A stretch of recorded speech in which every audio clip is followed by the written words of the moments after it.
Саламатсыздарбы, урматтуу Салам радиосунун угармандары жана биздин Салам медиа YouTube каналыбыздын көрүүчүлөрү. Эфирде ачык микрофон программасы. Микрофондо мен Гүлбарчын Аймирова. Алгачкы жолу эфирге чыгып жаткандыгыма байланыштуу катачылыктар болсо алдын ала сиздерден кечирим сурап кетем. Бүгүнкү биздин ачык микрофон программабыздын темасы бул чек ара аймактарында чыр-чатактарды жөнгө салууда, ынтымактыкты камсыз кылууда аялдардын, анын ичинде мигрант аялдарынын ролу тууралуу кеп кылмакчыбыз. Анда эмесе мен коноктор менен тааныштырып кетсем сиздерди. Биринчи коногубуз бул Баткен областынын мурдагы акыйкатчысы Хайыт Айкынов мырза, кош келипсиз. Экинчи эжебиз бул Көкташ айылынын айыл башчысы Өсөрова Разеже. Саламатсызбы? Үчдөбө айылынын тургуну Үрүмпаша Гайыпова. Саламатсыздарбы? Анда эмесе мен биринчи суроомду Хайыт ака сизден баштасам. Ушул биз чек ара айылында жашайбыз, өзү ошондо эмеге жайгашкандыктан мен сизге суроо узаткым келип турат. Ушул чек ара чыр-чатак чыккан мезгилде ошол айылдарда жашаган энелердин, келин кыздардын ушул чыр-чатак болгон мезгилде ынтымактыкка чакырып өздөрүнүн салымын кошо алышабы? Ооба, кошо алышат. Бул маселени караганда бир аз кеңирээк карасак жакшы болот деп ойлойм. Мисалы үчүн ошо чек арадагы кандай көйгөйлүү маселелер бар. Чыр-чатак анын негизгиси чек арада жайгашкан элдүү пункттардын азыркы учурда негизги көйгөйлөрүнүн бири ошол чыр-чатактар. Чек ара так эмес, анан коңшулар менен улам бир жылда 3 жолу 4 жолу ушундай ар түрдүү деңгээлдеги чыр-чатактар болуп турат. Ошонун ар биринде аялдардын, айрыкча ошо аялдарга жалпы элибизге деле келген нерсе бул миграциянын кандай таасири бар. Албетте энеси жанында болсо ар кандай биз көрүп жүрөбүз да, ошондой чыр-чатактарда ушу жаш жетти элек балдар, өспүрүм балдар, 9-10 класстын балдары көбүнчө ошолор кошулуп кетет.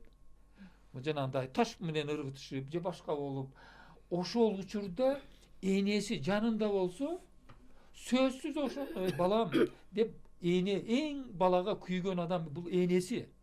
Ошол кандайдыр бир жолдор менен болсо да ошону бир жанагы чырга катыштырбай, аны бир сактап калууга аракет кылат. Кептин бардыгы бүгүнкү күндө ошол энелер айрым бөлүгү миграцияда жүрүп, ошолор энелери жанында жок болуп, анан айрым учурларда ошолор жабыркап калган учурлары бар. Рахмат, Хайыт мырза. Айтканыңыз туура, бул эне жанында болсо, баласыны өзү эмеден ошол тополоңдон ошондой чыр-чатактарда аралашып барып, эми жаштардын каны суюктук кылып барып алган учурлардан сактап калат деген. Ошол боюнча мен азыр Үчдөбө айылынын тургуну Үрүмпаша эже сизге бергим келип турат. Ошол мезгилдеги жаш балдардын кызыл кандуулукка алдырып бар эмеге чыр-чатактарга аралашып чыгып кеткенде бул мугалимдердин дагы ролдору чоң болсо керек. Сиздердин эмеңиздер, сиздер кандай көз карашта, сиздер кандай иштейсиздер ошол мезгилде балдар менен, ошол жөнүндө айтып берсеңиз. Так, өзү мектепте тарбиялык сааттар өтүлөт. Балдарыбыз азыр берде Хайыт аканын айтуу боюнча эми балдарга эне тарбия берет, энеси алдыда болсо, анан балдар чыкпай калса, ага чейин деле биз бир жумада бир жолу тарбиялык саат өтүлөт. Балдарга тарбиялык сааттын ошону түшүндүрөбүз биз. Дос кандай болуу керек, коңшу менен кандай мамиле болуш керек, ынтымактуулук деген эмне, толеранттуулук деген эмне, кайрымдуулук эмне деген толтура бир жуманын ичинде бир жолу тарбиялык сааттар өтүлөт. Менин оюм боюнча буга балдар даяр эле. Бардыгы эми билишет. Эми бала да анан кээде чыгып кетишет экен. Бул убакта эми мүмкүн болушунча биз окуучу балдарды аралашпагыла, барбагыла деп айтабыз биз. Анан кээде чыгып кетет. Кээде мындай кырдаалда болуп калат да, эме бая чоңураагы чыгып кетсе кошулуп чыгып кетет. Анан ошо балдарга барбагыла дейбиз, барбашка аракет кылат. Бизде бир мындай дагы бир неме болуп калды. Ушундай суроо туулуп калат да бизде. Мектепте окуп атканда башталып калып атат да кээ бир ушундай немелер. Мектепте окуп атканда баштана биз эч окуучуларды чыгарбайбыз. Ушу чыгарбайбыз дагы саатыны карап туруп кайсы айыл, Актатыр айылы, Үчтөбө айылы, Керметов айылы дегенде мукалимдерди жетектеп туруп ар бирин ата энесиге барып тапшырып келебиз. Балдарыңарды кармап чыгарбай отургула деп. Мен ойлойм окуучулар эми жакшы эле түшүнөт, көп эле аралашпайт. Алар эми силер али жазсыңар, али барбагыла деп биз мугалимдер өтө көп тарбиялык сааттарда биз жеткирип койгонбуз деп ойлоймун да мен. Рахмат. Мен ушул Көк Таш айылынын айыл башчысы Өсөрова Реза эже сизге суроо бергим келип турат. Азыр мына Үрүмпаш эже айткандай окуучуларга тарбиялык сааттарды өтөбүз деп атат. Ошентип эмелерди өзүбүздүн бар күчүбүздү жумшап, мектеп балдарды ошол чатакка аралаштырбаганга биз өзүбүз башротубуз менен эле кирип иштейбиз дейт. Эми мен сизден сурагым келип турат. Сиз айыл башчы болгондуктан өзүңүздөрдүн айылыңыздарда ушундай тарбиялык саат эжекейге окшогон ошондой чогулуу эмелер өтүп турат да. Ошолор жөнүндө айтып кетсеңиз. Эми мен Көк Таш айылынын айыл башчысы Өсөрова Разия. Мына 50 жылдан бери иштеп келе атам эл менен биргеликте. Бирок бул азыркы мезгилде чыр чатак башталган жок да. Бул 89-жылы, 92-жылдан бери болуп, Сайыздан бери болуп келеткан чыр чатак. Эң курчуганы бизде Көк Таш айылда 2013-жылдан бери. Эми мурда таш менен урушат элек, таяк менен урушат элек. Эми 1-3 жылдан бери промой эле атышып атабыз. Себеби бул балдар сөзсүз ата-энелер стресске кабылат. Кабылбайт деп мен айта албайм. Себеби биз Көк Таш айылы шахмат жайгашкандыгыга байланыштуу бир көчөнүн бир жагы тажик болсо бир жагы кыргыз. Биздин границаны чектеп чечип ишке болбойт. Шон үчүн мен ушу суранып кетет элем жокор жактардан бизге главный Көк Таш айылыга иш орундар түзүп бериш керек. Ошондо миграция азаят. Балдардын тартип таалими ошондо гана жетиштүү болот деп айта алам. Себеби бизде азыр иш орун жок. Бир жанга 1,5 сотук үлүш берген. Ол 10 марта эксең бир жанды бакпайт. 10 сотук жери бир адамды бакпайт да азыркы мезгилде. Анан аргасы жок, айласы жок энелер Россияга ата-энеси менен кетип атат. Ошо чоң энесинин колунда, тайнелеринин колунда калып атат балдар. Эми бүгүнкү күнү мына чоң энеси, чоң атасы аларга олайынан сабак үргөтө албайт. Себеби ол кампырчал өзү билбейт, каяктан үргөтөт. Ошон үчүн балдардын билим деңгээли дагы бүгүнкү күнү начарлап кетип атат деп айта алам. Рахмат. Анда сиз ушул аялдардын миграцияга чет өлкөгө жумушка кеткендигинен окуучулардын билим сапаты дагы начарлады деген эмени көйгөйдү көтөргүңүз келип турат, Ооба. Мен шуга кошуп коеюн. Миграцияга энелер кетип, кээ бир үй бүлөдө экөөтөн кеткендер бар. Атайын ушундай сурамчулар бар экен, экөөтөн кеткен ата энеси, атасы да энеси да кеткен балдар бар да. Булар бул эми тирикчилик ушундай экен, жумуш орду жок, балдарды багыш керек, турмуш тиричиликти жакшыртыш керек. Кудайга шүгүр ошол Россия бар экен, бүгүн биздин элибиз үй салып, дагы эле той кылып, башка кылып ушу жумшап атат. Бир ошону менен бирге бул миграциянын, айрыкча аялдардын чек арадагы жашаган адамдардын турмушуна өтө таасири, ошол балдар толук ата эненин мектептен чыккан, мектепте тарбия берилет, бирок ата эненики башка. Ошо толук тарбия албай калып атат. Балдардын мүнөздөрү өзгөрүп атат. Анан ошол балдар мисалы үчүн ушу 2000-жылдан бери миграция көбөйгөн болсо, 2000-жылы төрөлгөн балдар бүгүн 20-га кирип атат. Биздин коомго келип кошулуп атат ошолор. полноценный толук тарбия ала албаган балдар келип атат азыр бизге. Ошонун кээ бир эмени мындай ата энелер улайган адамдар айтып калат, бул эмени азыркы балдар башкача болуп атат. Ой жүгүртүүсү, баалуулугу, мисалы үчүн ценность кандай эметкени, мисалы үчүн дос, тууган, курбу, курдаш менен мамиле канчалык болуш керек, кандай ишеним болуш керек, ошого азыркы балдардын мамилеси башкача. Биздин бул миграциянын айрыкча, эми миграция жалпы Кыргызстанга келген Кыргызстандын проблемасы. Бирок жанагы чек арадагы айрыкча чек арада жашаган, жайгашкан элдик пункттардагы ошол көбүрөөк айрыкча ушул биздин 3 айыл өкмөтүбүз, Аксай, Ак Татыр, Самаркандагы айыл өкмөттөрүндө миграциянын деңгээли өтө жогору. Себеби ал жерде жана эжекебиз айтып атат, 10 эле соттук жери бар. Ал бир семья эмес, бир адамга жетпейт да ал.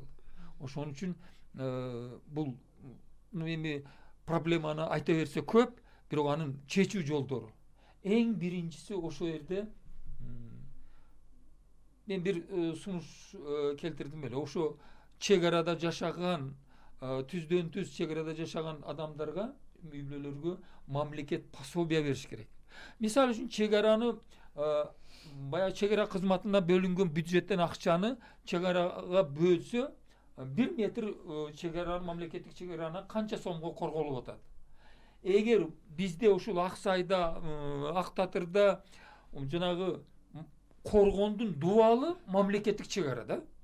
Ошол коргондун дубалы мисалы үчүн 30 метр, 50 метр, бир акта болсун, 50 метр ушул мамлекеттик чек ара болсо, ошону ошол киши жашап аткан адам коргоп атат да. Ошого мисалы үчүн ушул 50 метр мамлекеттик чек араны коргоп атасың деп мамлекет төлөп бериш керек. пособия берсин. Ошо сөзүңүзгө мен кошулам. Себеби сиз туура айтып атасыз. Бизде мисалы үчүн мына 3 президент ошо статус кабыл алган. Жеңилдик жагынан да бүгүнгү күнү жеңилдик, эч кандай жеңилдик берилген жок. Себеби биздин Аксай айыл өкмөтү, Ак Татыр, Самаркандагы айыл өкмөттөрүгө ошол суудан, налогдон, светтен бошотуп пенсия, пособия, айлык акыларды көтөрүп койсо, налогдон эркин жакшы жашап калат. Мен Болот эле да. 2012-жылы кабыл алынган мыйзам. Чек арада жайгашкан элдик пункттардын статусу жөнүндө деген мыйзам кабыл алынган.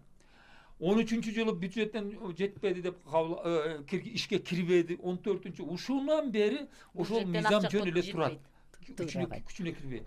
Албетте, ал мыйзам деле ошол чек аранын маселесин толук чечип койбойт, бирок кайсы бир деңгээлде жардам берет эле. Берет эле. Ошол мисалы үчүн сиздин айтканыңыз туура, мен кошулам. Ошол статустун жеңилдик жактарын карап берип койсо, биздин президентибиз, биздин өкмөтүбүз, мына депутаттар себеби өтө жакшы болот да.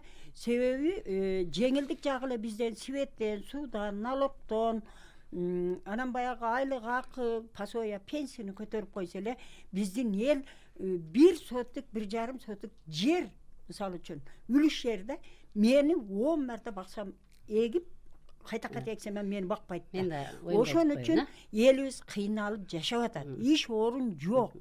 Эми бизге ошо мына чек араны сактап калыш үчүн да, чек араны сактап калыш үчүн Көкташ айылы Баткен районуга Төркүл көлүгө суу айдап турат. Лейлек району Ак Татыр, Самаркандагы айыл өкмөттөрүгө жол ачып турат. Ошон үчүн Көкташ айылын кармап калыш үчүн иш орундуктарды куруш керек. Аялдарды ошону менен камсыз кылыш керек. Ошондо аялдардын миграцияга кеткени, кыз келиндердин азаят. Балдарга толук тарбия бере алат. Ошон үчүн мен суранып кетет элем, Көкташ айылга жакшы көңүл буруп, ошо Лейлек району, Ак Татыр, Самаркандагы айыл өкмөттөрүнү колдоп, ошо Көкташ айылга иш орундуктарды. Рахмат. Мен да кошуп коеюн, баардыгыбыз бала деп жүрөбүз. Биз балдарды көбүрөөк сүйлөшүбүз керек өзү бүгүн. Мигранттар баласы үчүн кетип атат баардыгы. Энелер да балдарын кетип атат. Ошо балдарын жакшы багайын, балдарын үйлөйүн, жайлайын деп кетип атат да. Анан ушул жерде мен ушундай неме кылам да, биз мугалим катарда мигранттардын балдары деп тизмелеп эле коебуз да, эч жардам жок да, эч бир мындай неме жок, тизмелеп эле беребиз. Анан агай, сиз жакшы билесиз, биз мугалим болуп жүргөндө ошо мен бу жерде неде деп дагы мигрант аялдар жөнүндө дагы айтып кетким келет. Мындай статистика боюнча эркектерге караганда 60% аялдар миграцияда экен. Даже баягы төлөө немелери бизди Кыргызстанды багып аткан 60% аялдардын акчасы түшүп атат экен банктарга. Биздин аялдардын күчү менен эркектерге караганда мигрант аялдар көп экен бизде. Ушундай. Мен өзүм деле айылымда санап берем. Ар бир үйдө мигрант бар. Мен точно билем. Сизге кайрылып дагы бир суроо бергим келип турат. Темадан алыстабай.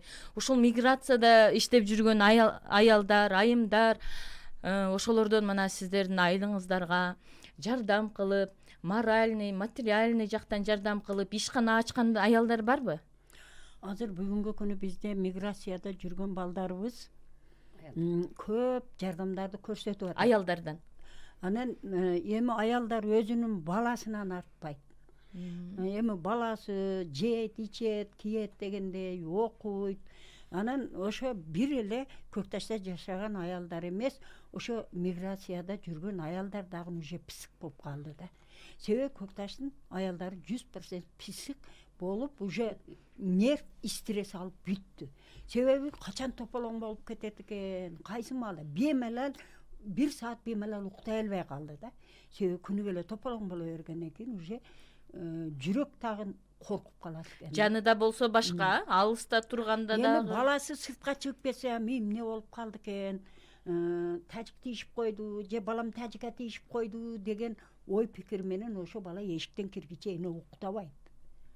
Шундай бардык аялдар азыр өзүнчө Не стресс. кылыш керек деген суроо болуп атат. Эмне кылышыбыз керек? Шого энди жакшы болуш үчүн эле баягы Көкташ айылга көптөгөн сен айткандай килем сех, швейный сех оңой эле да.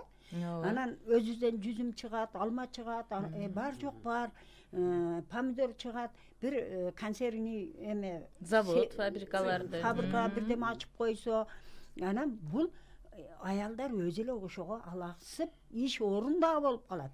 И жокорку бийликке дагы оңой болуп калат да. Көчпөй, кетпей кармаш үчүн Көкташ айылынын элине эми жаштар кетип атат.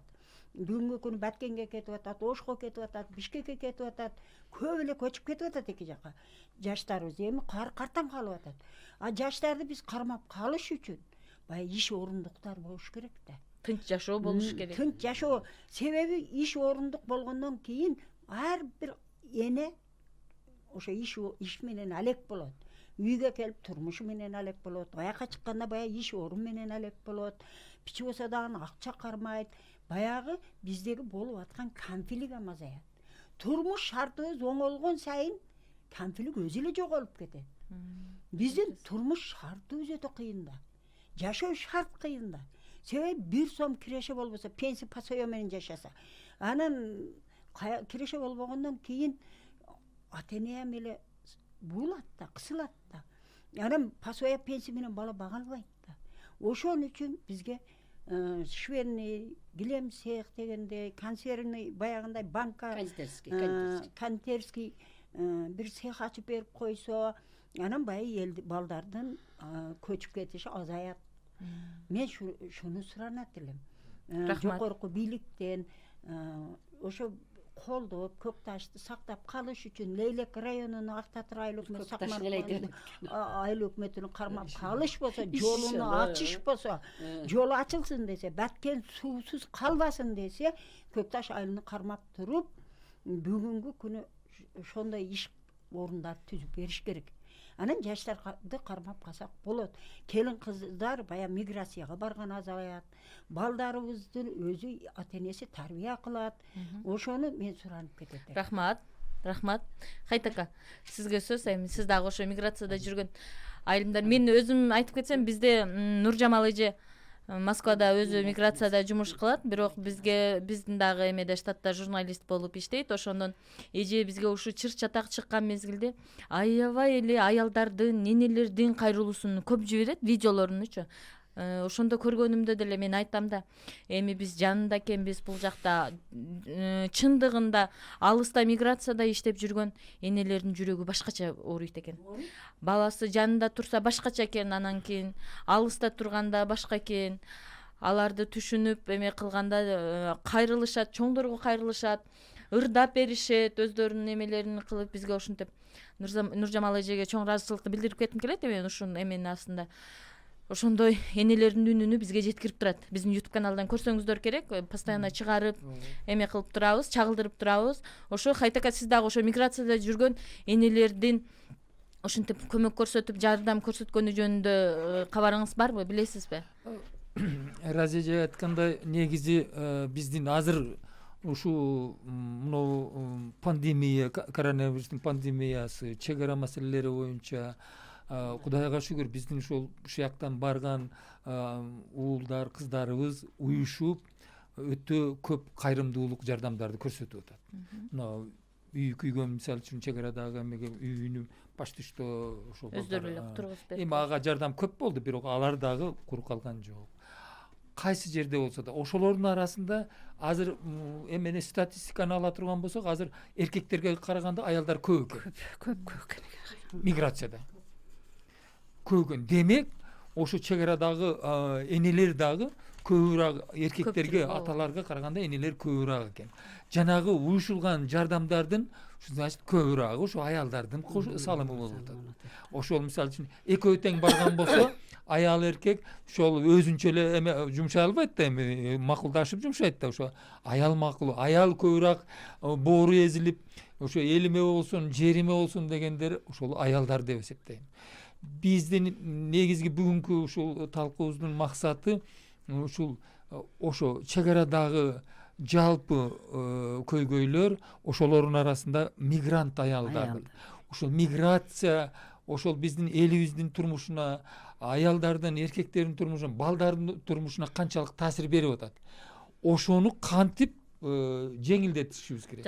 Бүгүн эми мамлекеттик деңгээлде кана эми ар бир эмеде азыр Разечке айткандай цехтерди ачып, башка эмелерди ошол жакта мисалы үчүн Аксайдан бир 100 адам жүргөн болсо 50-үн алып кеп койсо деле канчалык жакшы болот эле. Ошол жумуш ордуну менен камсыз кылыш, бул миграциянын эмес таасири өтө көп тармактуу. Мисалы жөнөкөй эле үй бүлөлөрдүн сакталышыга таасир кылып атат. Үй бүлөлөр бузулган учурлар көбөйүп атат. Ошо миграцияда же күйөөсү же аялы миграцияда болуп, ошондой жана бузулган учурлар бар. Пенсия, пособияга таасир берип атат. Ошолор бул жерде эч кирешеси жок, аякта жүргөндөрү стаждары өтпөй болгону жер үлүшү менен гана пенсияга чыгып 2,000-2,5 миң менен чыгат деп атат азыр сүйлөшкөнүбүздө. Бул деле ошол эмеге үй бүлөлүк бюджетке өтө чоң таасирин берип атпайбы? Эгер ошолор жок айлык алып бир жок дегенде бир 5 миң, 10 миң айлык алып иштесе, ошолордун пенсиясы жакшыраак чыгат эле да. Андан тышкары ден соолугуну жоготуп атат. Мигрант аялдар аякта эми биз айта беребиз, а жерде баягы бир эме бар экен. Ит жатыш, бек туруш деп. Иши өтө оор шарттарда иштеп атат. Алар ден соолугун жоготуп атат. Оорулуу болуп калып атат. Ошолордун бардыгы ушул миграция аялдарга көбүрөөк таасир берип атат. Айрыкча эми көбүрөөк чек арадагы дегенибиз, чек арада ушу турмуш оор болгондуктан аялдар көбүрөөк миграция жүргөндүгү байланыштуу. Рахмат. Жумпаш эже, мен сизге суроо бергим келип турат. Мына чек ара айылында мугалим болуп эмгектенесиз. Ушул Тажикстандын мугалимдери менен сиздердин ортоңуздарда карым-катнаш барбы? Жакшы суроо да, өзү айтайын деп отурат элем да. Байтан бери эми негизи байтан бери энелер дедик, экинчи ынтымактуу мугалимдер алып келет өзү. Мугалимдер болот. Мен өтө мугалимдин баары эле эне да. Бар эле эне да, ошол да. Анан не бар да эле мугалимдер баары. Энелер неме жакшы. Биз эми чын эле көк ташка салыштырмалуу мен ынтып айта албайм. Биз жакынбыз, биз өтө жакшы, бизде ынтымактуулук бар бизде. Мен ошол жерде мугалим немелерим бар. Мен Разия мугалим дегенибиз бар, орус тилчи мугалим деген, Минархан деген нежекелер бар да, жөн эле бирибиз менен бирибиз байланышып турабыз. Керек болсо, мына экзамендердин материалдарынан биз бирибиз менен бирибизге сүйлөшкөнгө муралып турабыз да. Булар мугалимдер да кылат. Кызматташып турабыз ошол жерде. Биз жакынбыз. Биз бирибиздин марекебизге бирибиз барып турабыз. Разия биздики жакшы билбейм силер эле. Мен тил жакшы биле албай калып, жакшы мамиле кыла албай калабызбы деп койт. Уруш чирчатак көп болгондо Өтө көп да. бирибизге бирибиз көз карашыбыз Бизде ушундай жакшы. Агай тойлорго барабыз агай, тойго келебиз агай. Биздики ортодо эле канал бар. Эми сиз айтып эме кылсың, радио. Биз билбейм, төт немебизде мамилебиз өтө жакшы да. Бул жакшы Ошол анда неме Урунпашта жазып мен сиздин эме сөзүңүздү алып кетейин. Анда мен бир күн өзүмүздүн съемочный группа менен барабыз. Сиз ошо эжекелериңиз менен, досторуңуз менен чогуу отуруп, бир үйдө конокто отуруп сүйлөшүп, бир жакшы нерселерди мен өзүм ойлойм да, ушу чек ара маселесинде бир жакшы нерсени дагы чыгарыш керек дейм да. Көбүрөөк бериш керек. Себеби дегенде бизде уруш болуп, позитив болуп, биз дагы азыр ошо эмени действительно жаман көрөбүз. Эми жаман көрөбүз, бул ачык эле боло эле турган нерсе. А бирок кээ бир мына Урунпаш эже айткандай, булардын айылы дагы ортодогу ынтымакчылык кайра эле ошо жаман нерсе чыга берсе, бул экөө деле жаман болуп кетиши мүмкүн да, туурабы? Ошон үчүн сизден сөз алайын, телефонуңузду алып калып, байланышып. Мен даярмын. Мен де мугалимдериңиз чакырасыздар. Эми башка жерлерде, Паша Жайкедики жанагы башка жерлерде ошо мамиле кылып, турмуштун айынан жана бизнес кылып атабыз дегени, баягы дуалы эмеде бир нерсени бере коюп, онун алып булар сатып бар андай, көп эмес. Бирок ал эми бир жакшы жактары десек болот. Жергиликтүү бийликтен жана проекттердин эмеси менен көп иш чаралар өткөрүлгөн. Мен өзүм дагы көбүгө катышып жүрөм. Ошо райондо иштегенде балдар менен балдарды жолуктуруп, атайын көргөзмө кылып, мынау Тажикстанда кыргыз айылдарга алып барып балдарды эмеде Сагдиске эмеде Хадженттеги жанагы гимназиясына алып барып президенттин көп иш чаралар, спорттук иш чаралар өтөт, фестивалдар өтөт, аксакалдар жанагындай Ноорузда ошентип катташат. Бирок анын бардыгы кайсы жерде кандай? Мисалы үчүн эжекейдин эмесинде азырынча жакшы эме берип атат. Себеби аларда талаша турган чек ара анчалык эмес. Суу башкача, анча эмес. Разия эжекеникиде башкача. Горячая точка. Жанагы буларда дагы ошондой жолдун бир бети Кыргызстан, бир бети Тажикстан. А берки эме жагындагы дарыянын бой жагында анда дуалы чек ара, мамлекеттик чек ара. Бир дуа, бир коргон Тажикстан, бир коргон Кыргызстан болуп калган. Ушунчалык проблема. Мунун эмеси бардыгы жергиликтүү деңгээлде чече албай турган, жергиликтүү деңгээлде чече турган маселелер жана мамиле түзүү боюнча айттым мен. Аракеттер болуп атат. Ар түрдүү проекттердин негизинде башка болуп атат. Бирок барып эле дагы чыга берет да. Анын бардыгы мен бул чек ара боюнча эми аялдардын темасын алып атабыз, мигрант аялдар. Бул жалпы элибиздин эмеси. Эгер чек ара бүгүн машина жерге казыктыкка мынча чек ара биягы Тажикстан, биягы Кыргызстан деп койсо, экөө тең ушуну тааныса, баягы эки коңуш тең. Мына жерде чек ара турат десе, экөө тең ошондой мамиле кылат. Бүгүн бул мынау казык жок дагы мен барып, Разия барып, буга тийишпе, бул биздики дейт. Наргынын эмеси ошо жамаатынын башчысы келет, жок, бул биздики, карта боюнча биздики деп талашып келет. Ошонун айынан чыгат. Ошонун эмеси бул маселелердин бардыгыны мынау эми кала берсе, биз социализмден капитализмге өткөнбүз да. Мамилелерибиз бардыгы бай аласа бересе бары капитал менен эсептелген мамиле. Эме дагы ошон үчүн эң биринчи ушул чек араны такташ керек. Бул оңой маселе эмес. Экөө тең макул болуш керек. Бул оңой болгондо качан эле оңдоп ташайт эле. Бул экөө тең туура келбеген эмелери бар. Эки түрдүү карта менен иштейт. Кыскасы экөөнүн тең кызыкчылыгы бар. Кимиси көбүрөөк өзүгө эме кылса дейт. Ушуну калыс чечип бир күн чечиле турган болсо, калган маселелери биздики эми мынау жер ресурстары аз экендигине байланыштуу. Мисалы үчүн бир үй бүлөдө 10 эле соток жери бар. Үлүш ошондой тийген. 10 жан болсо 15 соток үлүшүм бар. Эң көп жанды багалы Көп деген. көп. Бизде эми Кыргызстан боюнча орточо семья 5 адамдан деп эсептет. Эми биздин Кудайга шүгүр биздин элибизде бала чакалуу деп эсептесек 6-7 адам болсо 60 соток, 70 соток, ашып барса 10 соток жери бар. Аны менен Мисалы үчүн мен 8 бага албайт да үй бүлөсүн. 8 жанга 12 соток эле үлүшүм бар. Мисалы 12 соток үлүш мен багалы. Агай, мен айтайын. Анан мен азыр Хайтакага кошулуп кетем. Өзүңүз иштеп жүргөнсүз, билесиз.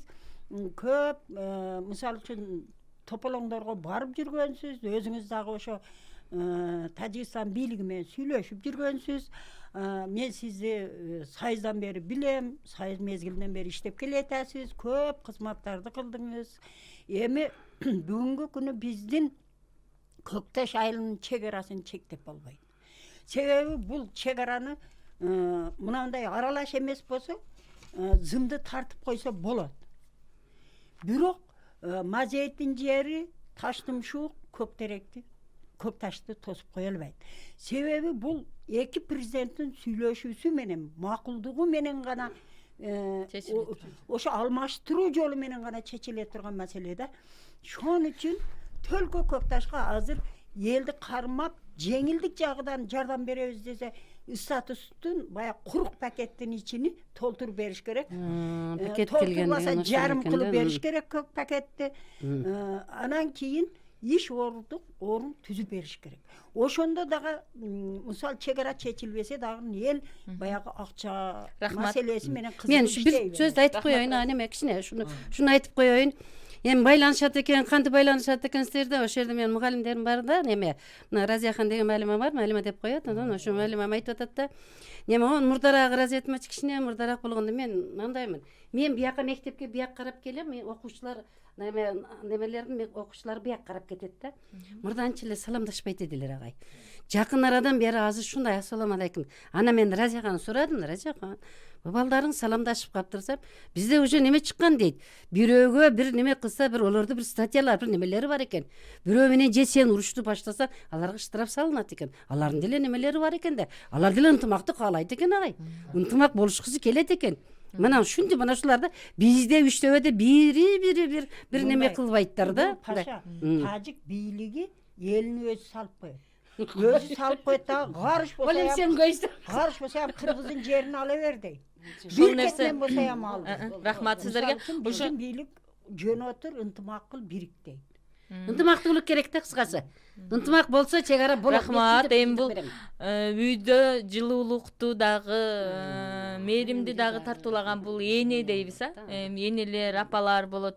Аталар, жигиттер бул коргой турган, биздин үстүбүзгө кие турган чепкен деп салыштырып кетейин. Эми башка калпак кийип, ак калпактай болуп, айылды, элди коргогон чоң аталар, жигиттер болсо, энелер бул ошо мээрим, жумшак мээрим менен ортодогу эмени жумшарта турган, ынтымакка чакыра турган энелер деп эсептейм да. Ошол эле энелерде мугалимдер дагы көп. Эми биздин айымдарга ден соолук каалап кетем сиздерге. Рахмат, биздин эфир дагы аягына чыгып жатат. Анда эмесе биздин тема бул чек ара аймактарында чыр чатактарды жөнгө салууда ынтымакты камсыз кылууда аялдардын, анын ичинде мигрант аялдардын ролу тууралуу биз сиздер менен кеп кылдык. Аябай жакшы талкуу болду деп эсептейм. Бизде конокто бүгүн мурдакы акыйкатчыбыз Кайыт Айкынов мырза болду. Ошону менен биз бирге Көкташ айылынын айыл башчысы Өсөрө Разеже болду. Биздин Үчтөбө айылынын мугалими Үрүмпаша Гайыпова болду. Кош келипсиздер. Анда мен сиздерге ачык микрофон, аз кичинеден бир элге, журтка каалоо тилектериңиздерди айтып кетсеңиздер. Кайыт мырза, сизге сөз. Рахмат. Бул темага байланыштуу албетте мен ошол чечим кабыл ала турган биздин бийлик органдарында иштеп аткан жетекчилерибизге, ушул айрыкча чек арада жайгашкан ошол жерде жашаган элдердин турмушуна өзгөчө көңүл бөлүп, ар кандай маселени ушу так чечкенге аракет кылып, көбүрөөк ушуга көңүл бөлүп, бир иш чараларды ар түрдүү мына биз талкуунун немесинде бир топ сунуштарды айттык. Ушуларды эске алып, ошолорду иш жүзүнө ашырып берсеңиздер, ошого Алла Таала аларга күч кубат берсин, көкүрөгүнө ушун толгон ыймандуулук берсин. Анан биз ошо чек арада жашаган элибиз, биз дайыма чек араны коргоого ыраазы эже менен ушу тик турабыз. Биз кала берсе, анан эртең добуш керек десеңиздер, биз ойлонуп көрүп туура добуш беребиз. Рахмат. Эми биринчиден биздин үнүбүздү бүт Кыргыз Республикасына жеткирип турган ушу журналист силерге өтө ыраазычылык билдиребиз. Силер болбосоңор биздин үнүбүз эч жака жетпейт. Биз көбөйлүү маселебизди чече албайбыз. Ошон үчүн алыс 1000 километрден нары турган Баткен обласы, Баткен районунун элинин атынан ушу Кыргыз Республикасында жашап аткан кыргыз элиме каныбыз бир, мындай айтканда жаныбыз дагы бир, кыргыз элиме кайрылып кетет элем. Ынтымакта, биримдикте бөлүнбөй, жарылбай, биз өзүбүздүн бүгүнкү боло турган президентибизди шайлап алып, кыргыз элини, кыргыз жерини, Кыргыз Республикасыны оңдошко, биригишке салым кошоюк деп чакырып кетет элем.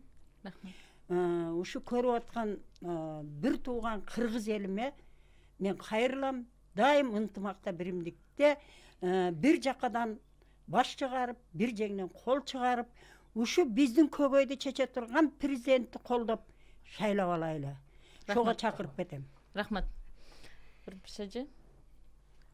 Эми суранарым, энелерди коргойлу, энелерди сыйлайлы, ушу мигрант деген жок болушуну каалайлы. Ушундай мигрант болду деген ушундай сөздөр эми мигрант болсун, эми болсо дагы бир атак даңкы чыккан бир немелерге бар. Мигрант болсо деле мейли дейт элем. Себеби энелер анан алар балдарын коргойт, алар балдарын тарбиялайт. Ошолордун мен биринчи энелерге ден соолук каалайм, энелерге ийгилик каалайм. Энелер болсо аталар, балдарыбыз баары дайыма жүздөрүдөн жылмаюу болсун. Дайым энелери балдар кыздарынын алдыда бирге болсун деп тилек кыламын мен. Рахмат. Анда эмесе биздин программа соңуна чыкты. Ачык микрофон программасын алып барган мен Гүлбарчын Амирова. Көрүшкөнчө. Рахмат.